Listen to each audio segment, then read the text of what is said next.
Hello, everybody. Welcome to another episode of the Neuro-Inclusive Dog Pod, the podcast where we bridge the gap between neurodiversity and the dog world. Today, I've got another fantastic guest for you all to listen to. So, as usual, I'm going to let that guest introduce themselves so they do a much better job than I could do of telling them all about you. So, hi, Jemma. Welcome to the podcast. Could you tell everybody a little bit about who you are and what you do? Certainly. Thank you very much for having me. Very excited to be here. So, I'm Gemma. I'm the face of your compassionate dog trainer.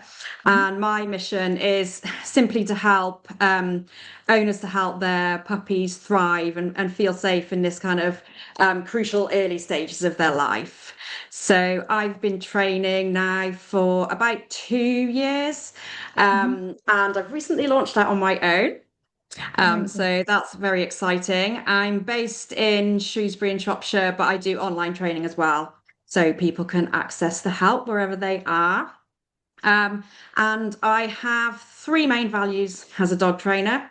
So that's to train with kindness and compassion, Mhm. and for training to be fun for the dog and the owner, and for the owners to understand the why behind the methods that I teach. Because I think if you've got that aha moment as to why it works, it just helps with being consistent yourself and also being able to adapt the training to, a lot of different scenarios that are not necessarily come up in classes or one-to-one. So that's a bit about me. Amazing, amazing. I know we have, like I do with all of my podcast guests, we have a pre-podcast chat where I get to know you a little bit more. And I know that previous to dog training or alongside dog training, you work as a solicitor, don't you? I do, yes. So it's quite a contrast, isn't it, with being a solicitor and doing dog training? Both stressful, I can imagine, in different ways. But what drew you first into dog training, and wanted you to make this a career alongside the work that you already do? So when I finished uni many, many years ago in my early 20s, and I first lived by myself, I got a puppy, and then I got another one 12 months later. And they really helped to grind me. I was a bit lost, shall we say, and it was by far the best thing I did. And then I lost them both, sadly, just over 4 years ago. And I hadn't got my diagnosis at the time. It came shortly after. Mhm. And I didn't realize that I'd got ADHD, bipolar, and RSD. Mhm. And after I lost them, I think it became so apparent how beneficial they were for my well-being. Mhm. Like I really struggled and felt that I'd lost a part of me that I'm not entirely sure I'd get back. And I just had this kind of sense that I wanted dogs in my life and kind of like, in more than just being a dog owner. And I wanted to be able to give something back to them. So that's where my training journey began, really. And also, I started fostering for rescue and volunteer walking for rescue. And it all took off from there. Fortunately, I was working part-time because I had not long gone back from maternity leave. So I was working 3 days, which just enabled me to have that time in the evening, weekends, and on my days off to focus on my studying. I did some shadowing and teaching with a wonderful trainer and behaviourist about 40 minutes from me. I was doing about 30 to 40 hours a week on top of the children and my job, but I loved every single minute of it, really. I did burn out perhaps a little bit, but yeah, that's kind of where it started for me.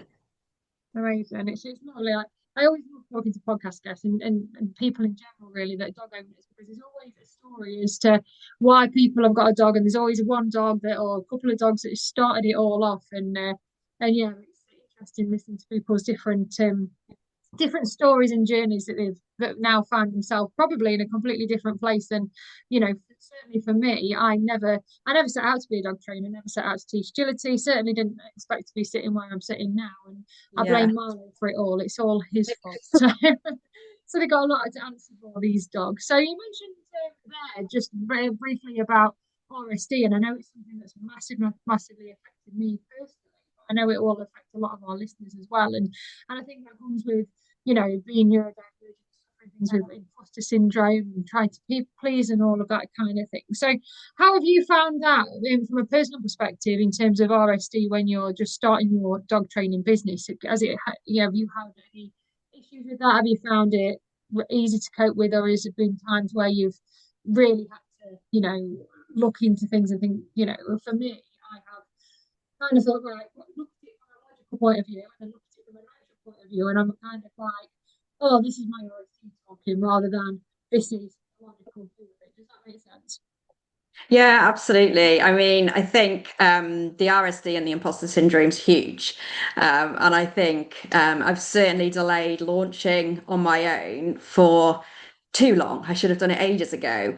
And I Yeah. think it was that sort of particularly with putting yourself out on social media. I'm just starting to do reels with me speaking to the camera and posting them. And, it's not something that I'm comfortable with at all. And I think with the RSD, it's that worry, is someone going to jump on and criticize you? So that's kind of been huge. And I think also with being neurodiverse, I don't know if you find it, but you just get kind of like decision paralysis, which I get a lot. And Yeah. even kind of things like my business name, I spent months and months and months agonizing over it because I was like, it's got to be perfect. It's got to represent what I do. If people are searching for dog trainers, it's got to capture them. And, I just Yeah. got so caught up in I couldn't decide on my business name. Then in the end, I was just like, oh, scrap all that. What feels right? And it was your compassionate dog trainer. And I kind of wish I'd saved myself so much mental energy, but it's a real hurdle, I think, with a neurodivergent brain, kind of, putting yourself out there, and it's a lot to kind of push through. And I think it's delayed me a lot in setting up my business, which does frustrate me somewhat, but we are where we are. But I think that on the flip side of it, in terms of the sort of imposter syndrome and the RSD, I've done so much. I mean, my bank balance isn't very happy with me. I've done so many courses, and kind of dived quite deep into dog behavioral science, and I think I've got my imposter syndrome to thank for that, insofar as I've now got the knowledge and skills, but I've probably done a lot more than perhaps I needed to do before launching my business. So it's kind of, there's pros and cons, I think, with having imposter syndrome. But yeah, so Yeah. I think that's kind of how it's shaped my business, and it's just a constant battle, I think, in pushing through that. Yeah, I definitely get that, and I can definitely relate to it as well because I definitely did that when I first started teaching and going down this dog training route.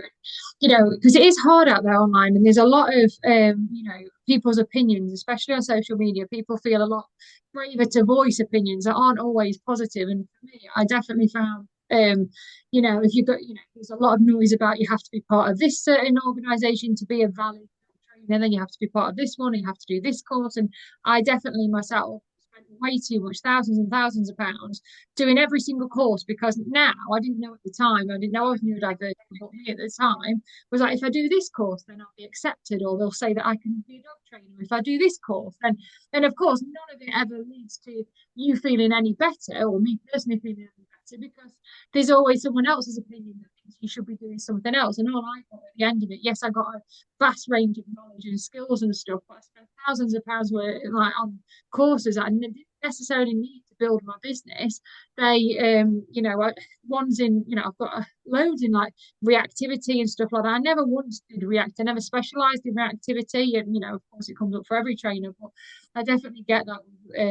You feel like you have to do all of the courses to kind of fit in a certain box, and I think as neurodivergent people can kind of, unless we are aware of that and think, well, actually, when as soon as I got my diagnosis and started, I'd never heard of RSD before my diagnosis, and I was like, oh, that suddenly makes sense now, and you kind of start thinking, oh, actually, do I need that or do? And you have to learn to shut off the noise a little bit and get your nice community of people that you can trust and that are nice people, basically, and kind of shut off all the other things. And I don't know if you found that yourself.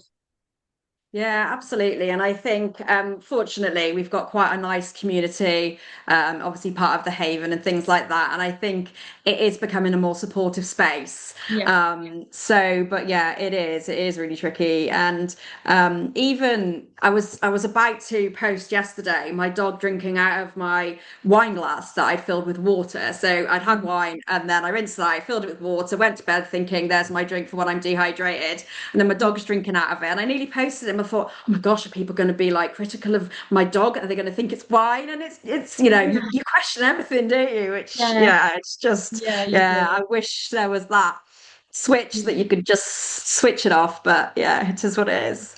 I think, like you say, it comes with pros and cons, doesn't it? And I think let's flip it on its head. And I don't know what like. So for me, one of the things that I find this in itself a bit of a hindrance and a help that with being neurodivergent, we often notice all the little tiny details. So as a dog trainer, it's really useful because when we're dealing with dogs and when we're training them and looking at behaviour and stuff like that, we can sometimes see all the tiny little things and recognizing patterns and things that not everybody sees. And I think that's a massive, massive positive from my perspective. But also, it's also for me personally, it's a massive negative. So coming from the agility world, when I have to go to competitions and I see dogs that are possibly not as confident as their owners think they are, or these tiny little bits of behaviour, it's actually a massive hindrance to me because I'm like, oh, I don't really like what I'm seeing, and it's just not nice to be around. And somebody once said to me, once you know dog behaviour, you can't unsee it. And I think that's really true for everybody. But I think as neurodivergent people, we see that bit extra as well. And I think sometimes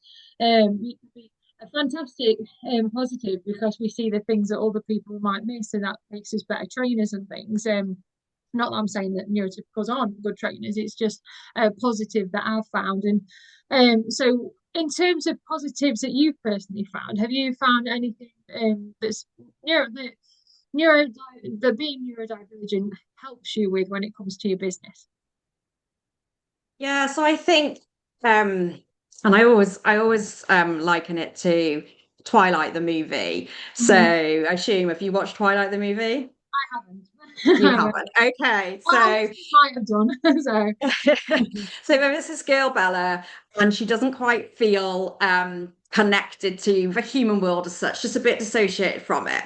uh-huh. And she's attracted by the vampires. And I've never like when I watched it, I felt such a connection because I think sometimes as neurodivergent people, the world sometimes seems like it's not quite built for us, or we feel a bit disconnected from it. And I always kind of think that that kind of must be a little bit like what it's like for a dog to be brought into our human world Yeah. with all these expectations to behave in a manner that humans expect them to behave. Mhm. And a lot of their reactions that are labeled, naughty or stubborn are actually a really reasonable response to navigating like a really tricky world for them. So I Yeah. think it does kind of help, I think, have that bit of a insight. I mean, yeah, I don't know whether that's kind of an experience for you, but that's certainly kind of what it feels like for me. And I think touching on what you said on before about noticing all the things, since I've been since I've got the knowledge I have, the amount of time I'm out in the public and it's just hurting my heart with things that I see, and it's so Yeah. true, like you can't unknow what you know.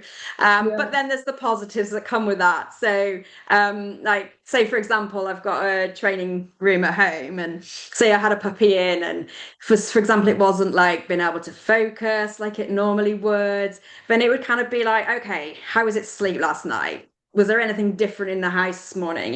Did you and your husband have an argument? Has this been something that's Yeah. upset him? And then if everything seems fine, it's like, well, is there something in the environment?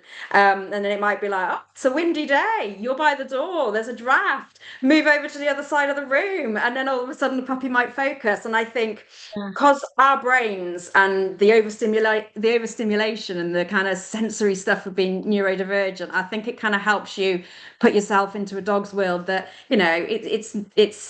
it might be having an off day because of lots of factors, or it might be something in the environment there and then. So I think that, yeah, it was nice to hear you kind of say that, because I think it does definitely kind of help with that.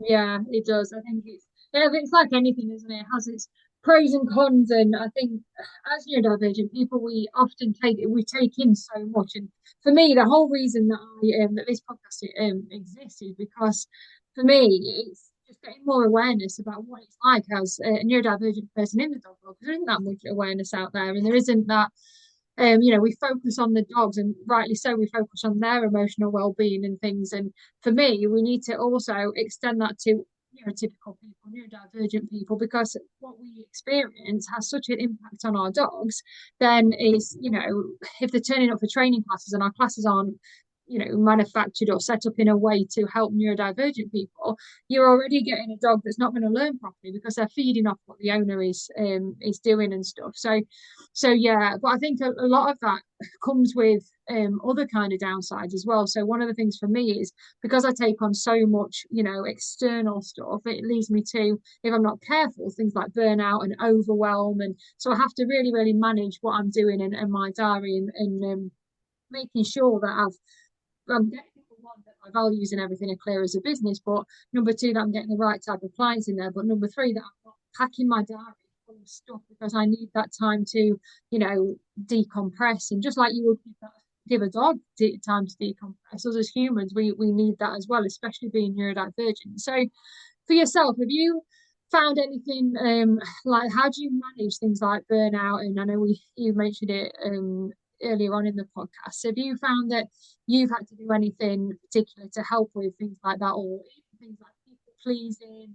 For me, I spent a lot of my dog training life doing things for other people and making sure that, you should be doing this, so I'm going to do that because such and such says I could. So from a well-being perspective, how have you found it? Have you had to put boundaries and things like that in place?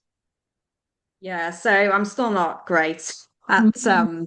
at kind of looking after my well-being in both dog training and being a mum and a Yeah. solicitor. I very often say yes when I'm screaming no inside. It's just, yeah, it's that people pleasing. But I think in terms of setting up my dog business, I have actually tried to put a real focus on that. So, one of the things, for example, is the way I price my packages, because for me, I have spent, a significant investment financially, emotionally, and time into sort of the knowledge that I've got, and I want my the owners and the dogs to be really successful. And I think if a lot of trainers, I think they look at the market, don't they, and think, oh, we need business, and they'll price themselves quite cheap to start with. And I think that's a really slippery slope, because I want to attract the right clients who are really invested in training their puppies. And I think if you've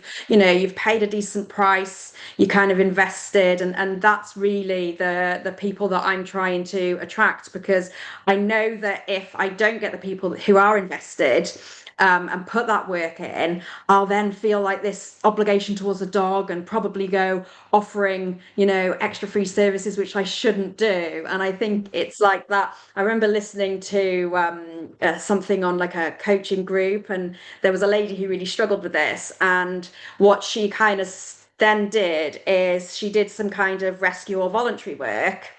So she, for a business, she charged properly and got the clients that she wanted. And then in terms of the helping dog side of things, she then felt comfortable with that because she was doing her kind of volunteering bit. So I've kind of said to myself, because I foster sometimes for rescues, sort of said to Mm-hmm. myself, well, that's me doing my bit. But also training puppies and training puppies properly, is huge.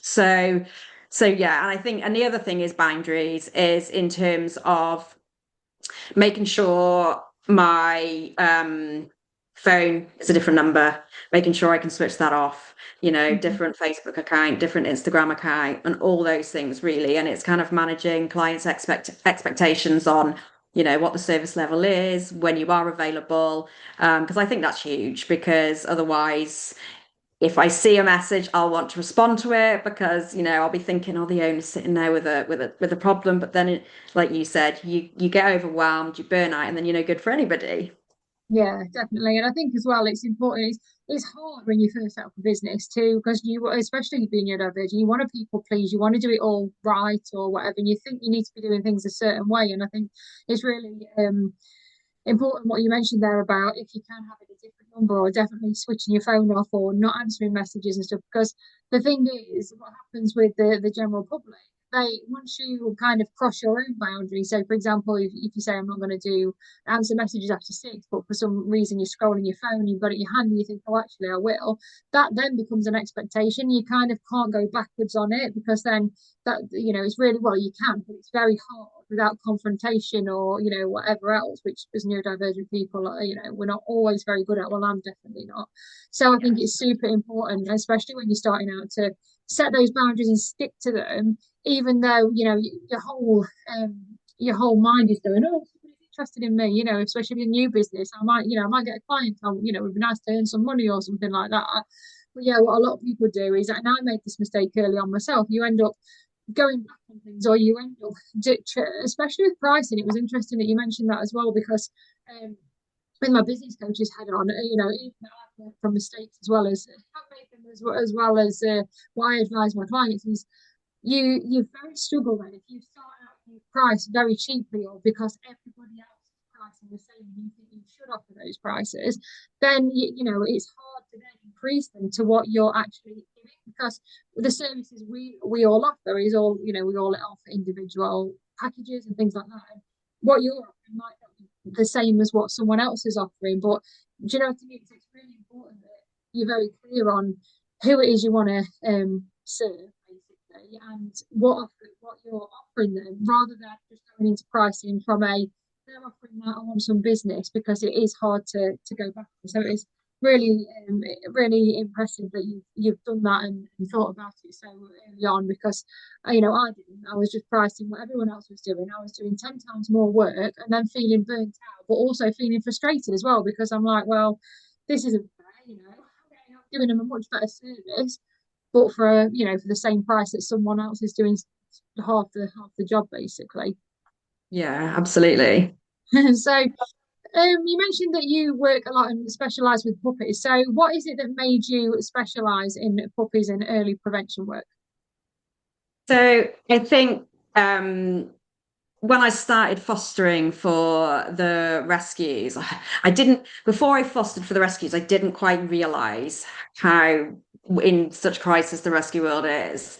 And I think it just highlighted to me how much, if you don't get it right in those really early stages for puppies, that can, result in a lot of dogs relinquished to rescue because they've got behaviors that really could have been prevented. And it's kind of heartbreaking, really. So I think for me, being involved in puppies, and I really want to try and get the not the kind of knowledge out there to owners that they really need to get advice really, really early with puppies, because it's so crucial. And I kind of thought, well, that can be a way to kind of help the rescue world in the long term if we can Mhm. educate owners and really get it right with our puppies. And also puppies are super cute and fun, so it's a nice aspect as well when you're setting up a business. I'm desperate for a puppy. I'm not allowed a puppy. So yeah, it'll be that, it's that nice feel good factor as well, training puppies. But certainly, I've got a real passion about, hopefully, if the more education we can all put out there, in time, hopefully that, Yeah, it might help the rescue world a bit. But yeah, it's yeah. difficult.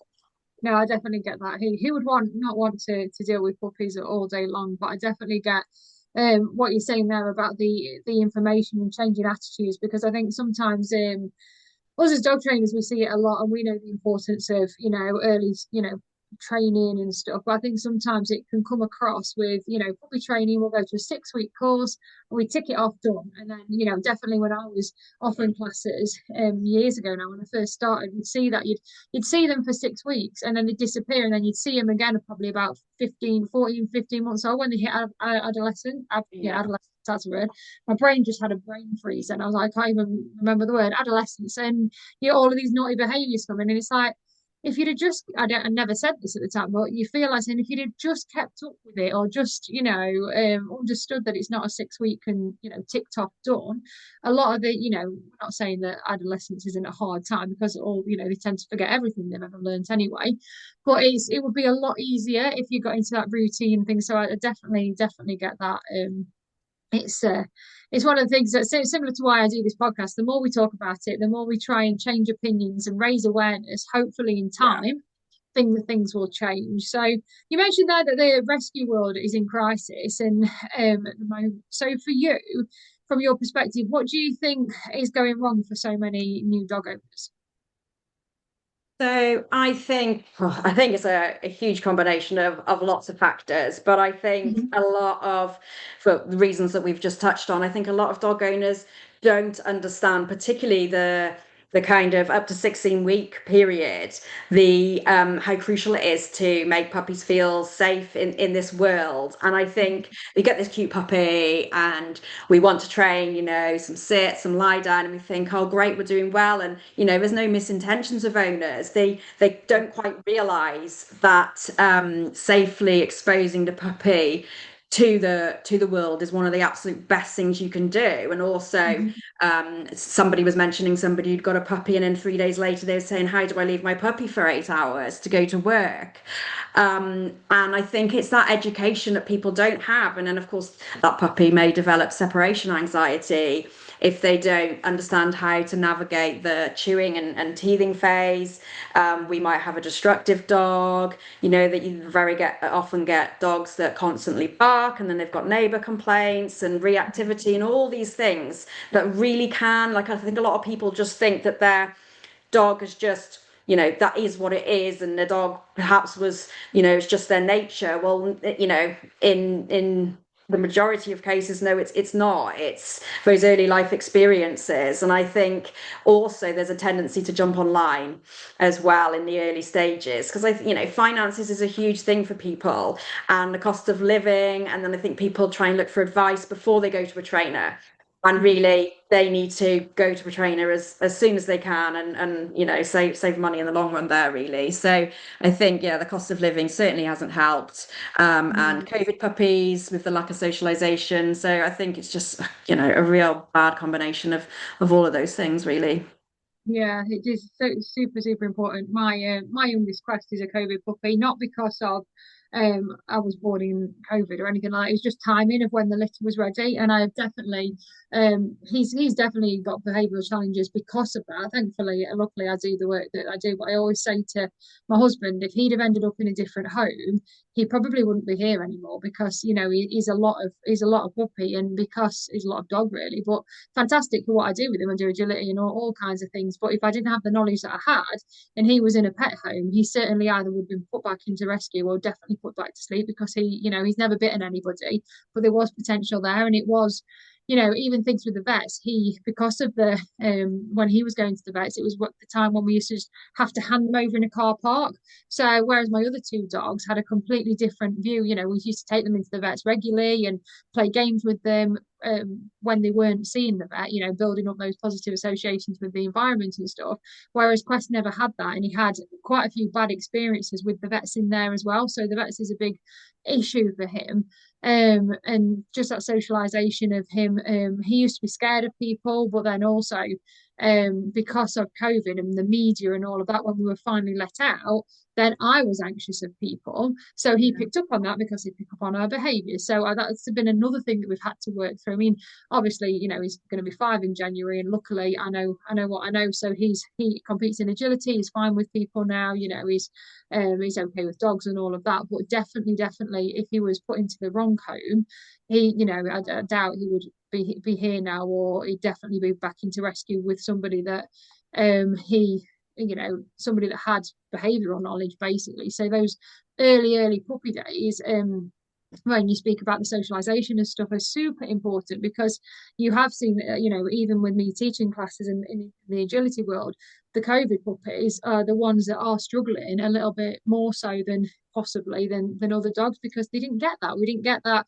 opportunity, and there's nothing you could do about that. It is what it is. But when it comes to those early days, it is super, super crucial. So I completely 100% agree with you there. So if you could give advice to a brand new puppy owner, what do you think? What could you tell them? Like, what if in an ideal world, what would advice would you give them if they were brand new to the world of puppies or dogs in general? I think just put yourself into that puppy's shoes. They've been taken away from mum and litter mates. They're in this completely new environment. It's completely overstimulating. And I think it's not to have real any expectations to begin with, and Mhm. just to make them feel safe. And I think it's kind of like when I was doing a puppy class, I was on crutches. I've bought a grooming table for my puppy classes. I have a variety of different things because in that really, really early stage, if you kind of gently expose them to so many things. I was saying I was out on Saturday night, and a friend's got a new puppy, and I said buy a moustache off Amazon, put moustache on. I said, do all these kind of lots of different things, all these things that they might come across that they've not seen before that might be scary. And it's, Yeah, it's so much about just making them feel safe. And, that's really key. And that comes before any kind of, foundational training. And it's just, I just wish owners kind of just aware of how crucial that is, because they're going to have just a much more enjoyable experience if they can get it right in those early stages. yeah, definitely. And it makes me kind of listen to that. Like, when I used to training classes, we used to set up like novelty parties, and I used to get my husband and my son to come and dress up as really weird things, and they just used to walk around and things.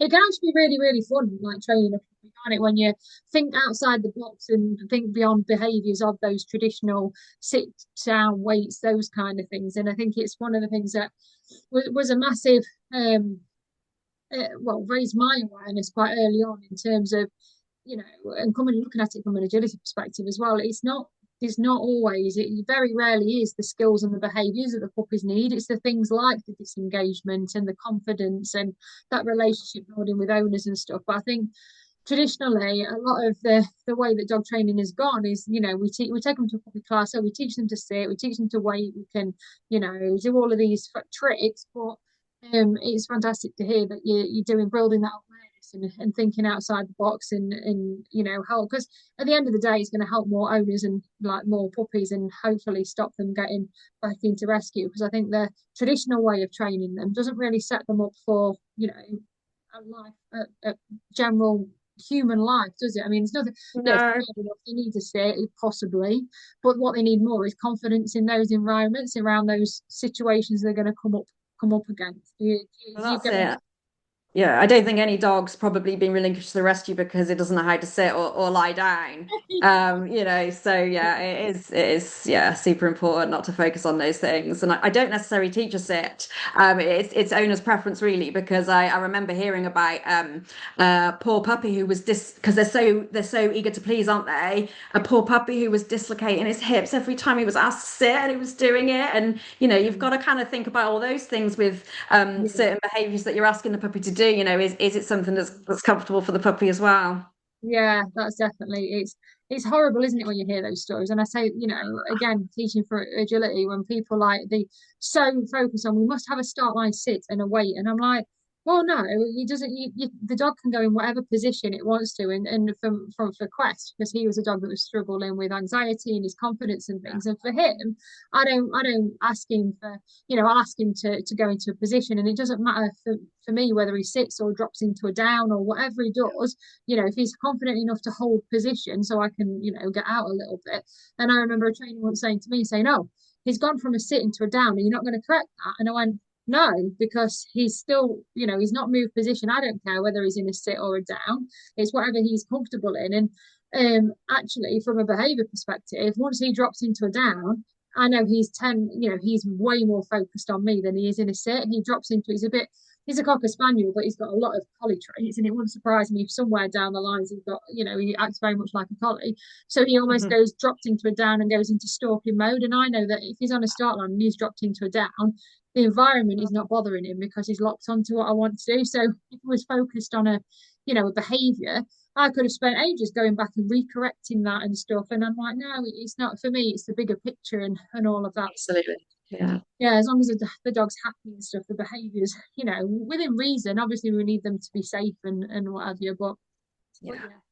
So if you could like have a wish list and think about every new puppy owner and stuff, what would you say that what would you advise them? Any early life habits or training, or what kind of things would you advise them to help shape that puppy's life for the better? So you mentioned a little bit about how it can, puppies can cost a lot of money, but also you can end up spending a lot of money, unnecessarily if we're fixing behaviours that we could have prevented. So in terms of saving the owner's stress, money, future behavioural problems, what would you suggest people did, or what early life habits would you recommend they taught to prevent any problems in future? So, I mean, there's lots. But I think one key thing, and it's not, well, I suppose it is taught to a certain extent, is sleep. Because puppies are similar to babies and toddlers. They will have massive tantrums and be a lot more hyper if they haven't had sleep. And well, I remember when I started my training, I couldn't believe it when I was told that puppies needed like 18 to 20 hours sleep a day. I was thinking, oh my Yeah, gosh, that's huge. yeah. And it is so important. And I think it's making sure you're in the habit that wherever the puppy's more comfortable to sleep, whether you have that safe sleeping space, and sometimes enforce naps, but obviously in a way that is a nice experience for that puppy, because you can train, and you can do all of this kind of early socialization in the right way. But the learning really gets processed when the puppy sleeps. So Mhm. if the puppy's not having the opportunity to sleep, you're not maximizing that all the efforts that you're putting into the exposure and the training. So and also they do most of their growing when they're sleeping, and it really helps with their immune system. So, that can be quite a big thing, because you might have future medical issues and vet bills that Mhm. if the puppy doesn't get their sleep at early doors. So I think that's huge. And it also will help with the biting and the chewing. And I think that's probably where I'd go next in terms of those early habits is puppies explore the world with their mouths. Like if we imagine we didn't have hands, and then they're growing teeth and it's really painful and they can't communicate, and the way they're communicating is they're chewing on things, they're trying to bite us. And I think getting those early habits of knowing how to manage that, so making sure you redirect a puppy, and you've got a toy that you play with, but if you've only got one toy in the house and you're upstairs and your puppy's chewing on you, I think it's a really good idea to have in all the rooms that your puppy goes into, maybe a pot of treats that they can't get to, and a toy, so that you are prepared and you've got those kind of early habits to do, the training that you need to do. And also have a freezer full of frozen things for your puppy to help with their teething. Have a stack of natural chews. Don't get caught out, because I think that is really important, and navigating that stage is huge, because it's a really emotional development time for the puppy. So I think that's key. And another one, really, I mean, sort of training us. I mean, there's lots of things you can do training, but I think it's to enrich our puppies' lives and realize that, just walking a puppy isn't necessarily, well, certainly isn't what, they need. They need a lot of mental stimulation, and that can help with so many problem behaviors, just meeting their needs. And knowing your puppy, the breed that you've got, do they like to chase? Do they like to stalk? Do they like to dig? You've got a puppy that digs. Have you got a sandpick? Can you bury toys? And it's kind of making sure you're in good habits with enrichment, because I can get caught out with my dog if I haven't kind of prepared. So I try and make sure I've got the licky mats frozen, and I know kind of what enrichment stuff I'm going to do throughout the week, because life gets busy. And I think developing those early habits will help save, quite a lot of behavioral issues, and just meeting those needs, training aside. And then just sort of some foundational training like leave it and drop it can be, really, really good. So I think, yeah, it's and consistency. You don't have to train all day long.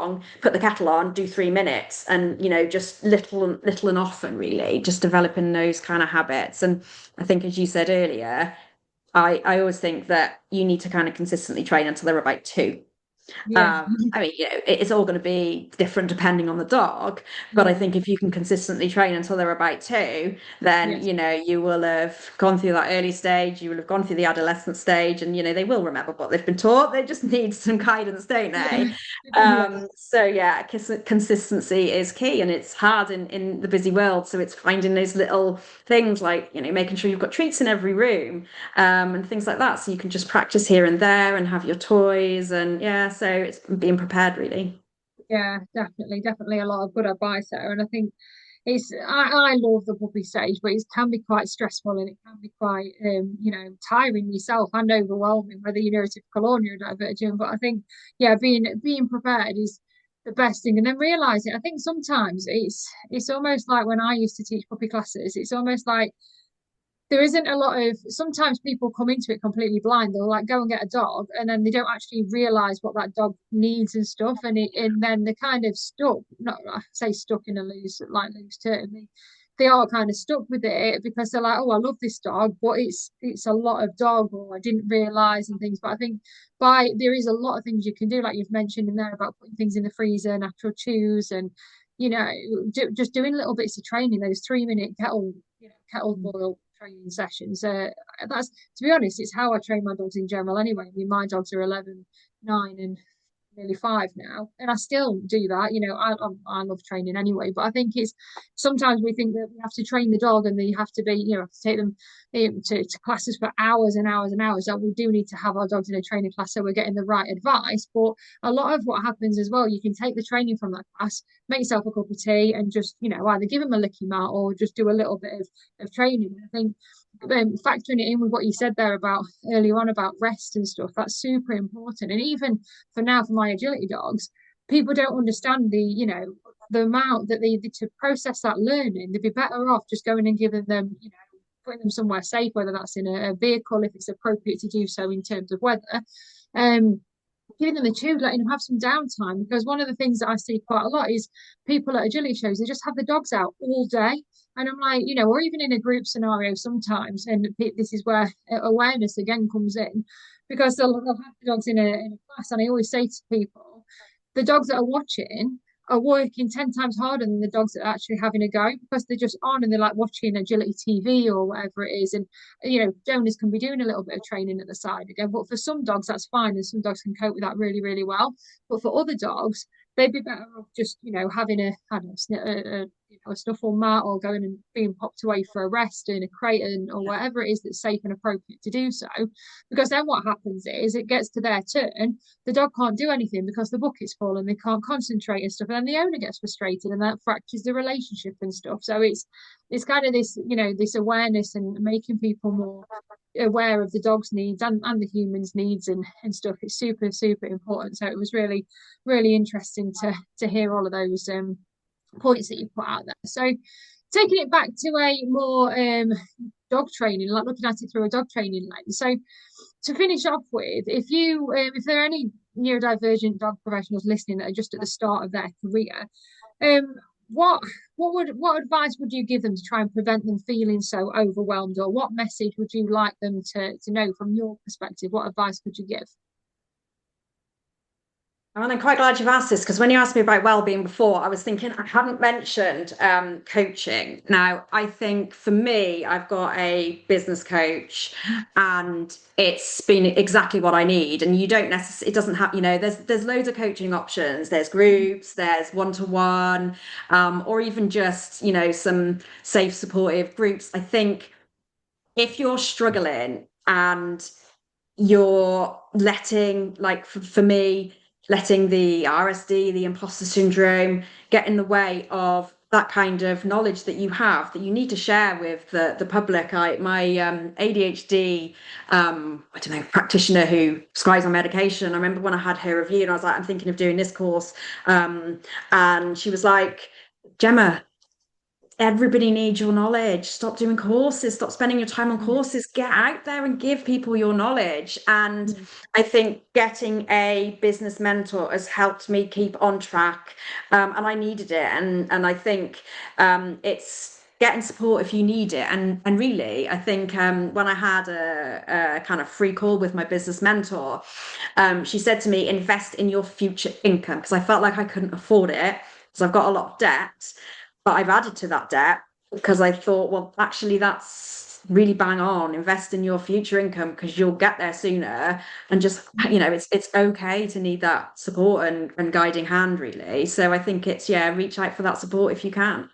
Yeah, definitely. And I think it's important as well. And at whatever level people are, if they're at a stage where they can invest in a business coach and stuff, that's definitely what I would advise. However, equally, there's free groups on the internet. There's lots of really good free information, but it's about finding your kind of right community as well, and understanding that there's a lot of noise out there on the internet, whether that's from a dog training perspective, whether that's from a business perspective, but actually finding, what's right for one person isn't necessarily right for another person. Like, with my coach clients, and many of them are neurodivergent. However, how I coach and how I teach people to set up businesses and stuff might not suit somebody else, and that's absolutely fine. A lot of the stuff that we see out there is aimed at neurotypicals, and that's fine as well. It's finding, not every hour with the coach for everybody. And then, just the same as, when we're looking at clients, not every client is for us, but knowing that there is communities out there for everybody. So whether, one of the things I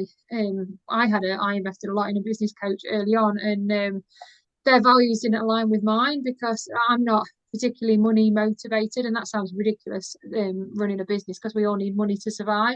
However, chasing the 5-10k months wasn't what I was, it's not what I'm about. It'd be nice, but for me it's an awareness, it's a values led, it's helping people to help their dogs, or helping them to grow a business, or whatever it might be.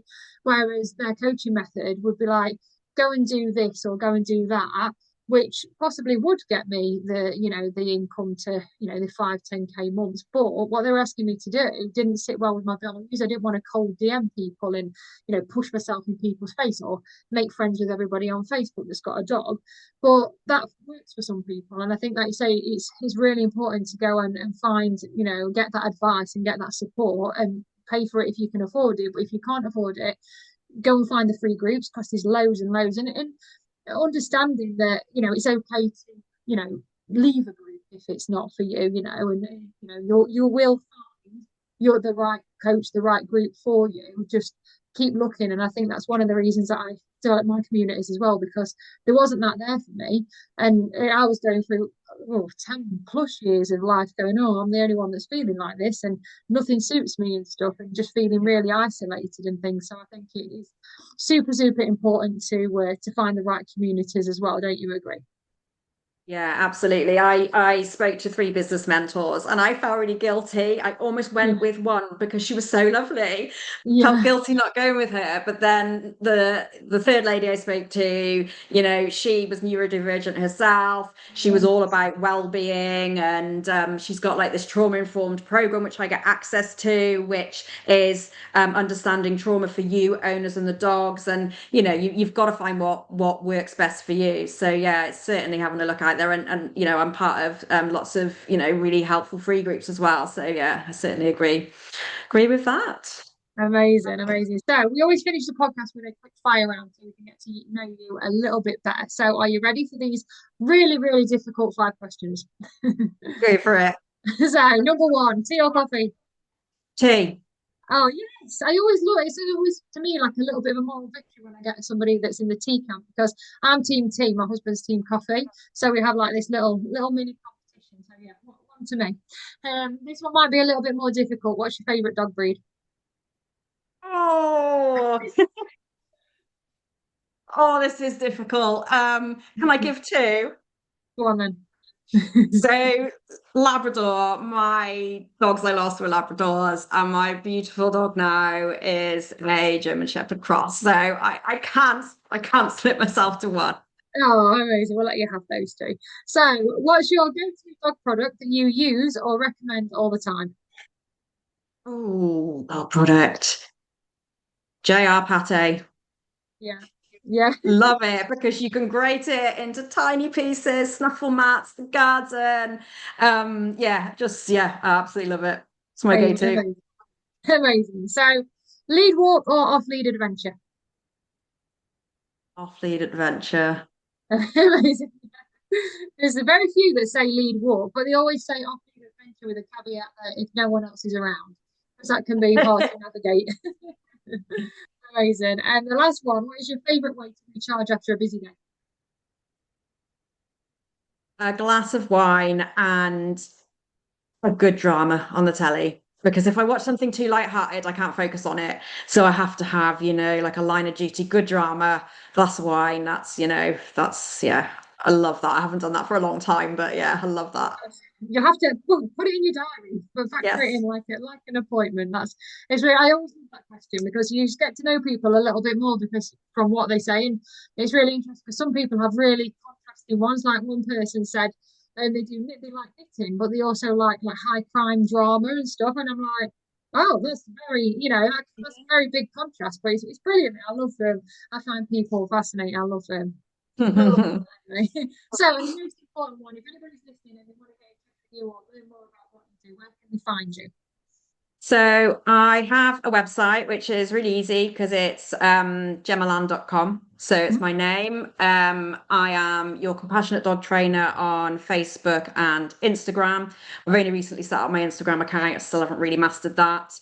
But yeah, I'm on Facebook or my website. I do have a ebook on puppy teething, which is free. So if anybody wants to access that, it's just, yeah, gemmaland.com/puppy teething, I think, and they can just put their name and email and get that, which can be really useful to puppy owners in the early stages. And it goes into things that I've mentioned about sleep and all things like that. So yeah, happy to help. Super. And what we'll do is we'll put all of the links that you've mentioned underneath in the show notes so people can just really quickly click on them and grab your freebie and we can get in touch with you as well. So that just leaves me to say thank you for coming on the podcast. It's been fascinating talking to you and getting your experiences. And I'm sure you would have helped a lot of listeners, whether that's through what you've been telling them as a puppy specialist or whether that's your experience as a neurodivergent person. So thank you so much for coming on. And if you are new to the podcast, make sure you hit follow or subscribe to make sure you don't miss a future episode. And if you are new to the podcast, go back and check some of the previous guests that I've had on because there's lots and lots of interesting conversations that we've had already. So again, thank you, Jemma, for coming on. I hope you've enjoyed it. Thank you very much. It's goodbye from me Yes, very much. and goodbye from Jemma. Thank you again. Bye.